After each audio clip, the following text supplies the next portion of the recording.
दो candles close करता है। पहला सिनेरियो, या तो दोनों रेड कैंडल नीचे क्लोज हो जाए, या दूसरा सिनेरियो एक रेड कैंडल बने और दूसरा क्या बने, ग्रीन कैंडल।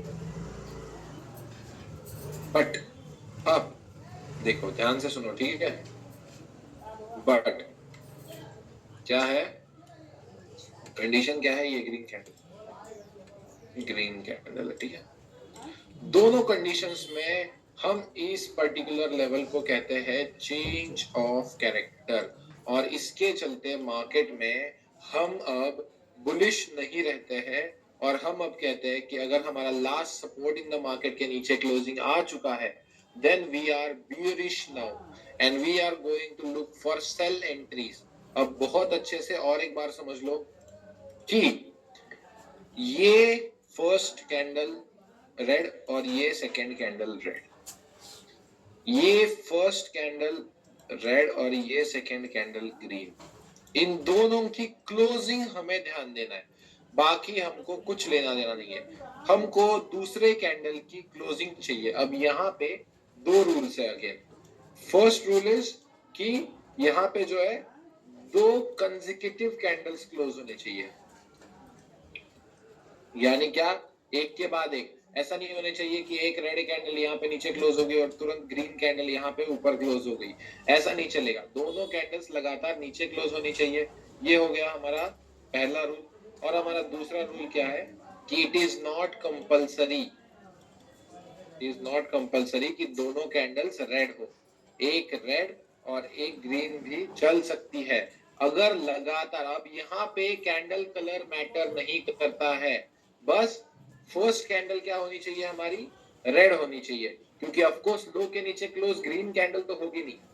अगर किसी को लगता है कि किसी एक पर्टिकुलर पॉइंट के नीचे ग्रीन कैंडल क्लोज हो सकती है तो उसका दिमाग खराब है, ठीक है। किसी भी लो के नीचे कभी आप जो है प्राइस में अगर क्लोजिंग नीचे चाहिए तो फर्स्ट कैंडल हमेशा रेड ही होगी और सेकेंड कैंडल बाद में ग्रीन बन सकती है। अब मोस्टली यही सिनेरियो फॉलो होता है, लेकिन कभी कभी ये सिनेरियो भी फॉलो हो जाता है। हमको क्या चाहिए कि कंफर्म लो के नीचे लगातार दो कैंडल जो है क्लोज होनी चाहिए। इतना क्लियर है? तो हम उसको क्या कहेंगे, वैलिड चेंज ऑफ कैरेक्टर कहेंगे, या आप कह सकते हो बियरिश ऑफ कैरेक्टर। सिंपल है। Last support in the market हमने कल समझ लिया, ठीक है। इसीलिए मैं इस क्लास को हमेशा बोलूंगा कि मैंने इसको बहुत वेल डिजाइंड वे में क्या किया हुआ है, जो है कौन से क्लास में क्या सिखाना है ये बताया हुआ है मैंने, ठीक है। तो अब आपको पता चल गया है कि कितने कैंडल्स जब last support in the market के नीचे क्लोज होंगे तब हमारा जो है चेंज ऑफ कैरेक्टर हो जाएगा। सबको क्लियर है ये? इसमें किसी को कंफ्यूजन नहीं है? ठीक है, ठीक है। अब हाँ, विक मार्क के भी नहीं, बॉडी क्लोजिंग चाहिए, ठीक है। विक मार्क के भी नहीं चाहिए, बॉडी क्लोजिंग चाहिए, ठीक है। बॉडी क्लोज होने चाहिए, क्लोजिंग। इसीलिए सेकेंड क्लास फर्स्ट क्लास ध्यान देके देखना होता है, बॉडी क्लोजिंग चाहिए। अब इसके बाद हम बन चुके हैं बेरिश।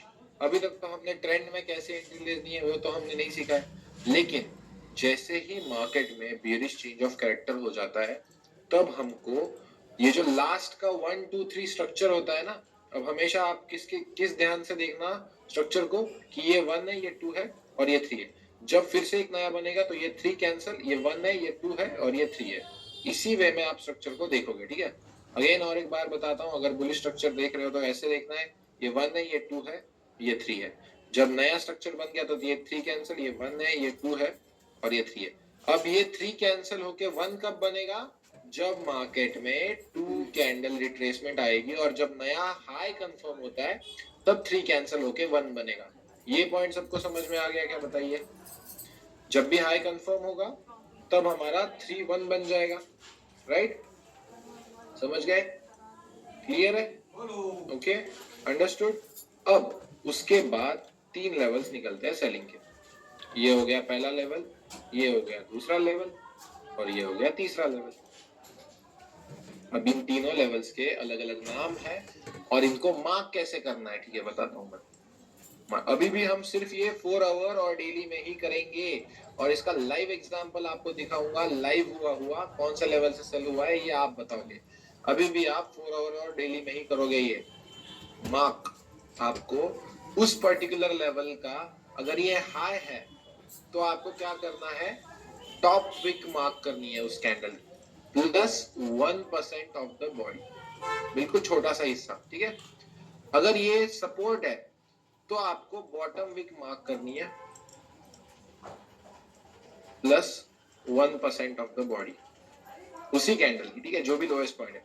अगर ये हाई है तो इसको क्या है, फिर से top wick plus 1% of the body. आप क्या करते हैं, कुछ लोग मुझे पूछते हैं कि सर इस कैंडल का टॉप विक मार्क करना है या लो विक मार्क करना है, इसीलिए मुझे ये एक्स्ट्रा ऐड करना पड़ रहा है आजकल क्लास में। तो ये समझ गए कि अगर हाई है तो टॉप विक और लो है तो बॉटम विक मार्क करेंगे, हाई है तो टॉप विक मार्क करेंगे और लो है तो बॉटम विक मार्क करेंगे, ठीक है। जैसे ही आप ये 3 लेवल्स मार्क करते हो, इन तीनों लेवल से आपको जो है मार्केट में सेलिंग देखनी है। कौन से